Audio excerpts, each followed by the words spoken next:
Commander Cockings and Captain 30 here, again for another Trekyards mission briefing, the more relaxed discussion show where we take a look at a ship of the Star Trek universe, discuss, theorise, and get audience feedback to help us with the full Trekyards episode on the ship we're going to talk about.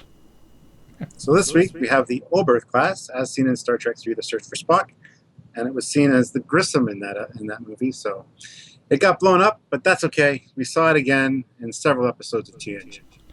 So, with a small size of 150 metres, it is a small ship, built for scientific duties, and that's it for the scripted section, so let's go on with the show. Right, so the first picture here, we have a beautiful beauty shot of it in orbit with a Connie refit, and you can see from this the size difference. Yeah. So this is a small ship. It's actually smaller than the Oberek Class bird of prey, I believe. Yeah, it is. It's designed for one thing, and it's not a luxury ship. Yeah, it's a scientific research vessel, so it's got a specific mission goal. It doesn't have to be equipped with any of the extra goodies. Although its size brings about a question for me: what sort of duration is its standard mission? Because they haven't got replicators at that point. Well, they haven't got what we know as replicators yet. You know, at what point they have to restock, resupply, get new personnel. I mean, how far can such a small ship go? You know. Oh, they do have replicators, because like Doug's director said, if you have transporters, you have replicator technology. And in TOS, they did have the little slots that produce the food. It's the same thing. But yeah, that's a good point. It's a good point. It is a small ship, and I would not want to be trapped on that one in the Delta Quadrant. You know what I mean?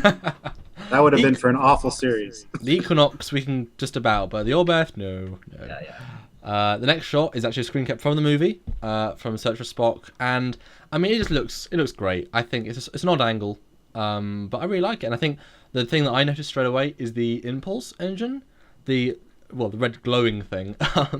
It's small, it's right there. I really like it actually. It's kind of nice. It works. Yeah, it's the one thing that comes to my mind looking at this picture. How do they get to the secondary hull? Oh, we're there already, are we?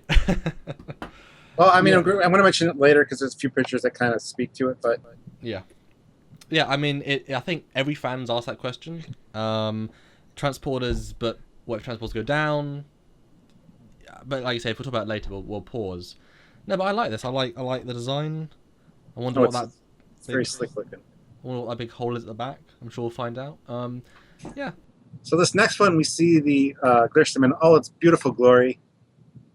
Look at all that antimatter and matter coming.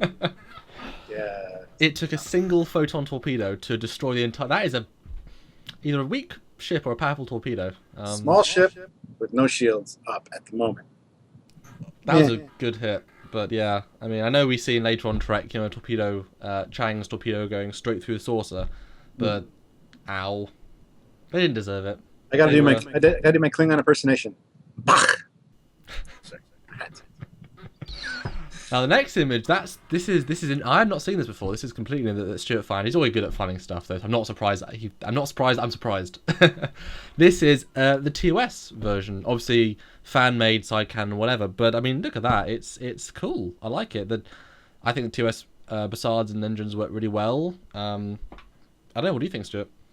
I'm a huge fan of this. There's a few more pictures of a little bit different version of it coming up in a minute or two here that I'll talk a little bit more about when we get there. But overall, I think it's a design that works, although I know that Doug Drexler is probably screaming at us right now if he's watching this, because all the living quarters and everything are right between the two warp engines. And that's a big no-no as far as he's concerned. But I mean, I'm sure there are, the warp fields are pretty safe. So hey, it's a small vessel, less power. It's fine. Yeah. Well, that's the question. Where's the warp core? Where is that, in the secondary hull, primary hull? I assume secondary. But then, again, you'd want people to be monitoring it. And I like the deflector dish. I think that's kind of snazzy. A nice little addition to the front. Although those, I guess there are thrusters. Those RTS thrusters. The which isn't very era. It makes you wonder, though, that with those markings, it almost looks like torpedo tubes or weapons of some sort. Maybe this is more of a, I don't know. More of a warship? Is that what you were going to say? More like a weapon, like a torpedo boat. Maybe it has excess torpedo tubes, and that's all torpedo storage in the secondary hull. Who knows? It's interesting. I mean, but side torpedo launcher seems a bit strange. Maybe. I mean, that's interesting.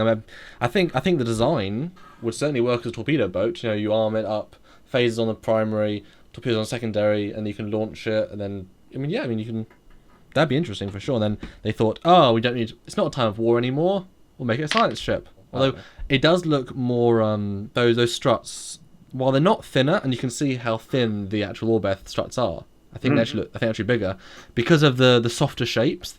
They look more vulnerable and more. Oh, I know why. Because in the actual Oberth version, it's into the secondary hull, whereas on the actual ship here, it's on a bump on the secondary hull, so it just feels more fragile. I don't like that, but everything else I think is really quite snazzy. Yeah, I agree. All right, so the next picture is of the bird of prey above the Oberth, or the Grissom, I guess. Poor ship. Yeah, that again shows the size, because I mean the bird of prey is not a big ship, the Oberek Class. No. So yeah, it's a very interesting dynamic picture. I really like it. The next ones, this is I mean, MSDs and sort of deck plans are always fun, especially when they're fan created and you can see inside of a ship that you never thought you could before. And this really puts into perspective. This is a small ship. This is probably, well, it is smaller than the Galaxy class nacelle, which is what the Nebula class, which is what we're seeing. If you just want to talk about, you know, technology, the fact that they managed to fit such a small warp drive into such a small ship. You know, we talked on the last episode of this show that the Klingon Katanga, those have smaller warp nacelles. This proves that the Federation can still produce smaller warp nacelles. We don't know its maximum warp.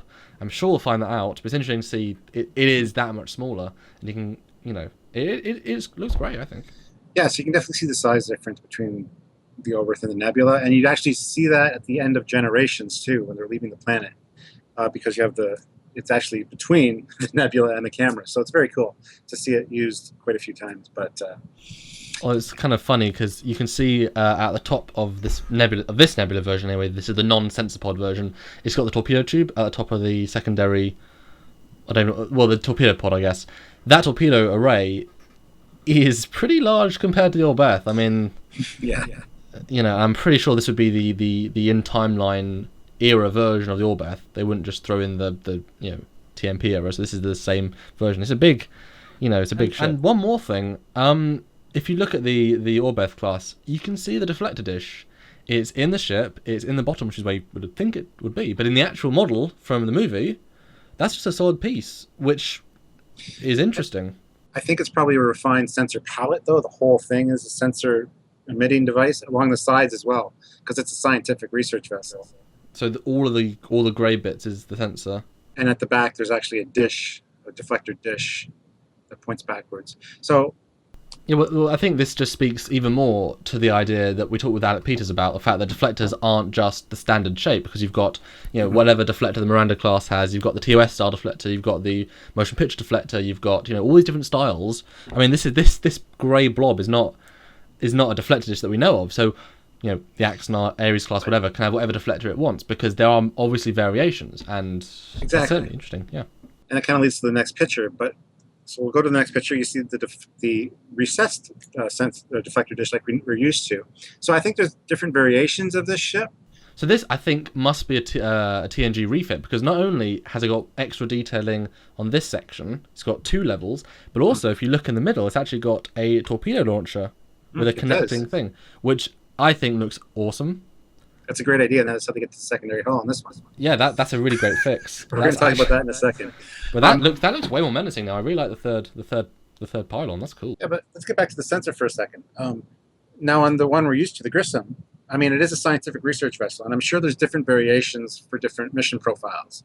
Yeah. There has to be. There always is with Federation ships. And I think because that whole gray thing might be a sensor palette or a sensor suite of some kind that points down towards the planet. I mean, you get better coverage, perhaps. Who knows? I like that. That's a very, very interesting theory. Yeah, so it's directionally based. Yeah. But more, yeah, I mean, obviously... And even the ones on the side of the secondary hull and stuff, they can take sensor readings in a much more, large area. I mean, the one we saw is the Grissom. It was a planetary research. That makes total sense. Absolutely. Exactly. That's a really great theory. This one that we're looking at now with the torpedoes is probably more of a, more designed for, fighting, warfare kind of thing. Or even just a longer range science vessel. Needs to be better armed and slightly more focused scanning power. Maybe it's designed to infiltrate enemy territory to do scientific research. Let's not go that far. It's an Oberth. It's a little classy ship. It's not a fighter. Although I've just noticed, it's definitely a refit, and I think it might even be the motion picture era, maybe like of the same era, because if you look, it's actually got the same docking stations to either side as they have on the A, and it's also got a shuttle bay, which is where the bridge would have been. So that's an interesting refinement. Well, actually, most of the Oberth pictures and schematics I've looked at, there's actually shuttlecraft docking or shuttlecraft bays like that on each side of the primary hull and the front. So it's like 3 different shuttle bays. Some even have a 4th one at the back. In my model, there are little. Okay, yeah. See, you learn new stuff. So that's pretty cool. But let's go on to the next picture then.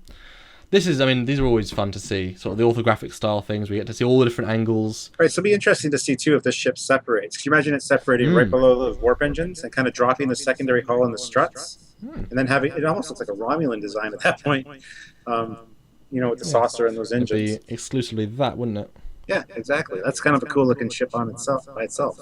Yeah, I can see that.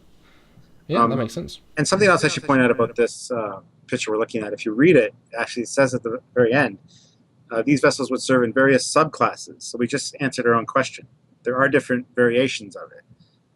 And a number of limited capabilities, such as transports and supply ships, as well as scientific. So very, very neat that it has a different mission profile for, yeah. All right, so now on to the next picture. I like this one. Yeah, I mean, well, first of all, it's got my favorite Elcar's look to it. It's got the black with the blue and the greens, which is beautiful. Definitive. So yeah, absolutely. And yes, you see there, you see the front deflector dish, which is the recessed variety. And you see the shuttle bay, so there definitely is a shuttle bay. So there definitely is that in this version anyway, which looks great. Makes sense. Rear shuttle bay. This one doesn't have the side shuttle bays, unless you're just not showing them because it's just a side-on profile. But got a transporter transporter room in the secondary hull there. Yeah, there we go. So that is what is in the secondary hull, guys. It is a probe launcher, probe storage, sensor array, transporter room, secondary computer core, primary matter storage, this is matter antimatter stuff, and the main deflector, and a corridor. That all makes sense. I mean, it's a scientific vessel, so of course they have lots of probes, lots of storage. I mean, so maybe they don't access the secondary hull very often. So. And I really like that, actually. So you just go from the transporter room into the tower lift, into the corridor, and then you can access any other part of the area if you need to. That's really cool. And then the top bit, you can see the warp engines. That's interesting, yeah. And it goes through the pylons, and yeah, that's pretty cool. I like there's 2 shuttle bays as well. That's a nice touch. Mm-hmm. Like I said, I think there might be 4. I think there's one on each side of the saucer. Oh, variations. I mean, you might need one for more storage. You might need one for more shuttle bays. Yeah, well, so this is a profile view. I think they're just showing the middle of the ship if you cut it in half, kind of thing. Mm-hmm. So the next one, we are on to a different TOS version. Now this, I think it's fair to say, is less so much an Oberth as more of a TOS kit bash of a similar style. I mean... see, this one kind of addresses how they get to the secondary hull. I mean, there's enough room in those pylons to have your turbo lifts, right? I mean, I don't know if I'd want my turbo lift running right alongside the main antimatter supply to the warp nacelles. So that's the thing that kind of bothers me, what turbo lifts being mentioned for the one we see in Star Trek 3, but... Yeah, and what's fun about this is that this is obviously a cage version because it's got the points on the facades, which is kind of cool to see. So very classic. Shows it was pre-Enterprise almost, or pre the one we know. But I mean, it's just, I don't know, it's top heavy. It's not sleek, you know. Well, we'll move on to the next picture while you're talking about that because it's the same ship. And yeah, the curve of that primary hull is kind of absurd. I don't know. But it's an interesting take on it, and I think I love when fans do this. They take their favorite ships and kind of set them back into a different era, which is really neat. So well done who built it, but it's not the prettiest thing ever. Kind of an ugly duckling, but we still love it. Yeah, so this is the top view, sort of a cross-section again. I like it because you get to see the bridge, which is kind of cool. Oh, actually, it's astrometrics. That's cool. The front dome. You can see Briggs, you can see Jeffries tubes. It's cool. It's really fun to see, you know, every corridor, and it gives you a perspective of how big the ship is when you can see these are the rooms, these are the corridors. You know, although sorry to interrupt you. I got to point out too, they have engineer's office, exercise room, main engineering, and shops. I don't think the ship is big enough to warrant having shops on board. Fan extrapolations are great. We love them. But this deck 4 plan, which it says, maybe not. But it's awesome. I mean, we love this sort of stuff, and we'll be sure to add the shops in our full episode. And it looks like they have a horizontal warp core there as well, right in the middle, which is very interesting, which makes sense to supply power to these engines instead of coming up from the secondary hull almost. But all right, so let's move right along to the next picture. So this, we have our probe launchers and our probe magazine to store all of the scientific probes that you'd need, which is very neat, and sensor calibration modules with a long maintenance corridor. That, I think, is what this ship is about. The secondary hull is very, it's not for personnel. It's very utilitarian. It's storage, and it's scientific equipment, I think. And I do love that. Like, the whole spine, as it were, is just this whole, this whole section is just sensors. Yeah, that's great. And then basically this white bit is just a corridor with a bit of armor. I mean, that's, it works. And I think that's why the Federation chose it, because they built a purpose-built science vessel.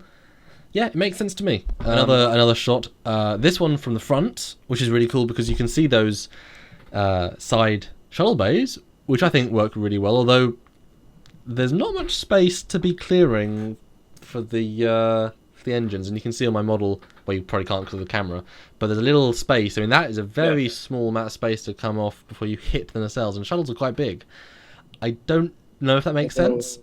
I gotta say that they had a big version of this model at Wonderfest, and they had open shuttle bays, and yes, there is a little bit of room, but I mean, it's possible, right?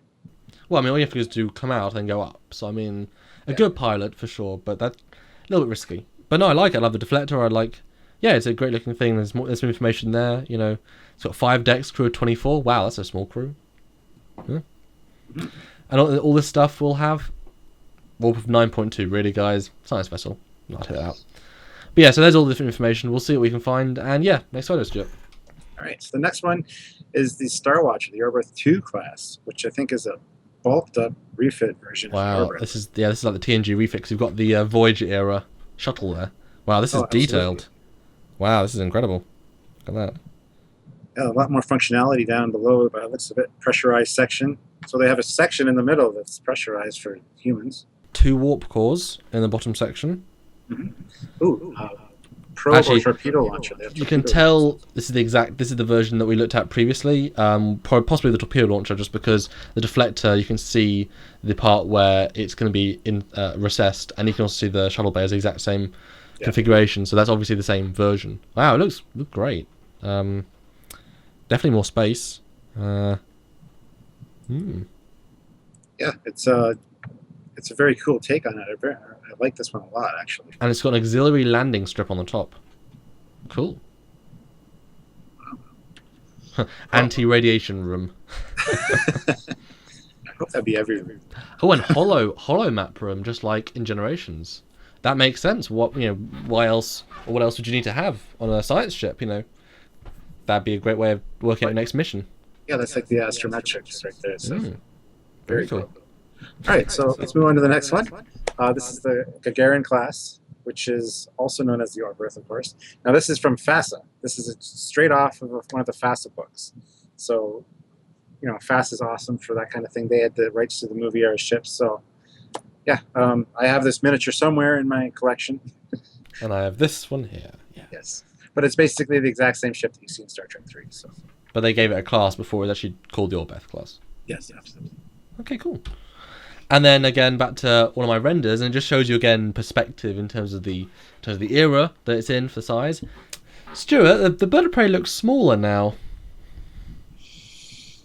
It does indeed. And that's based on scale charts we've had previously. So it's probably just about perspective, isn't it? The ship was in a certain angle, certain camera, space camera, Well, it's funny. For the longest time, I thought this ship was like equal in size to the Constitution class because I never had any size reference charts for it, right? And until a few years ago, I didn't know it was such a small little ship. So yeah, and if you look at it, that is about the same size as the nacelle of the refit. Yeah.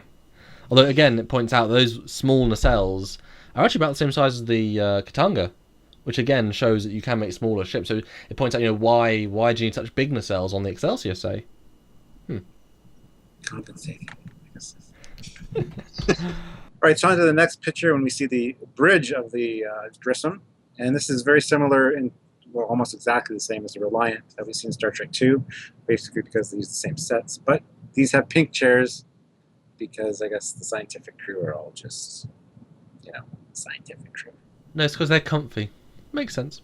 No, I mean, I like it. It's the Starfleet design, isn't it? But it's worth pointing out it's the same bridge because, like I say, reuse sets. Just cheaper, sufficient. But yeah, it works.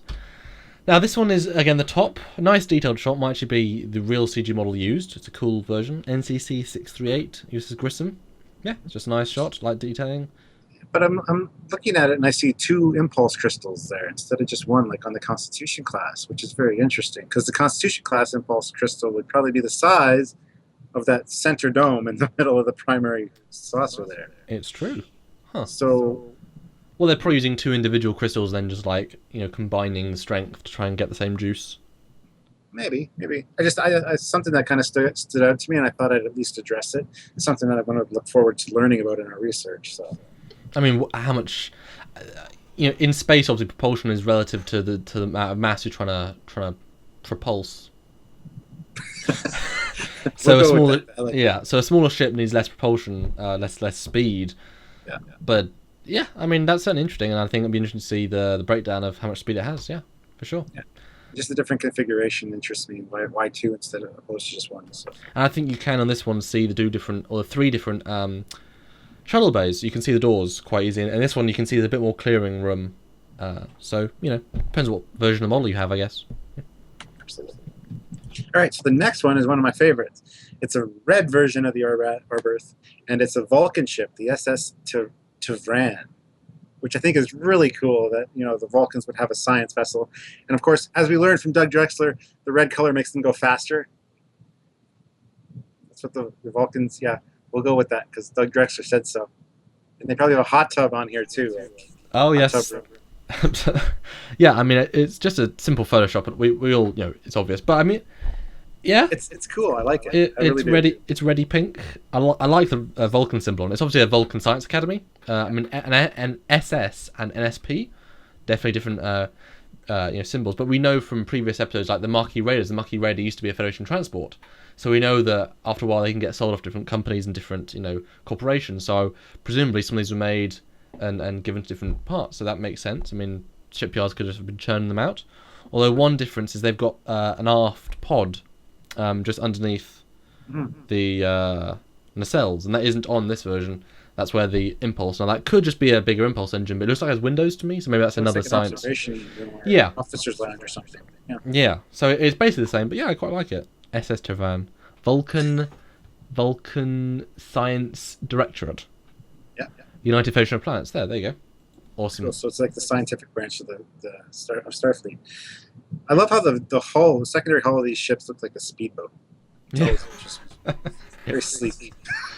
And on that awesome note, we come to the last shot, which is a beauty shot of the Oberth just in space, hanging out. And yeah, it's a cool ship. We've learned a bit. We've discussed a bit. I didn't know there were 3 shuttle bays, even though we looked at these photos beforehand. Didn't even pick that up. So that's awesome. This is why the show's kind of cool, because we're able to do the research sort of live, and you guys can talk to us about what you think, theories and any of the information. Maybe you're the guy that actually built the 3D model or built the model for the movie. Maybe you did. Maybe you work at RLM. Who knows? Let us know what you think. Let us know any details, and I think it'll be a great episode. And we can discuss how they got from A to B, primary, secondary hull in more detail in the full episode. But yeah, this was a lot of fun to do.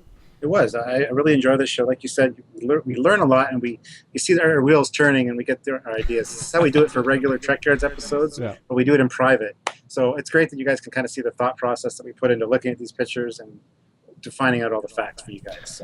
So let us know what one you want to see next, because this is a fan-submitted sort of show. So let us know, and we'll hopefully the episode very soon. So yeah, thanks for watching, guys, and tune in next week for the next episode. And obviously, every single Saturday for Trekyards. All right, have a great day, guys. Bye. Yep.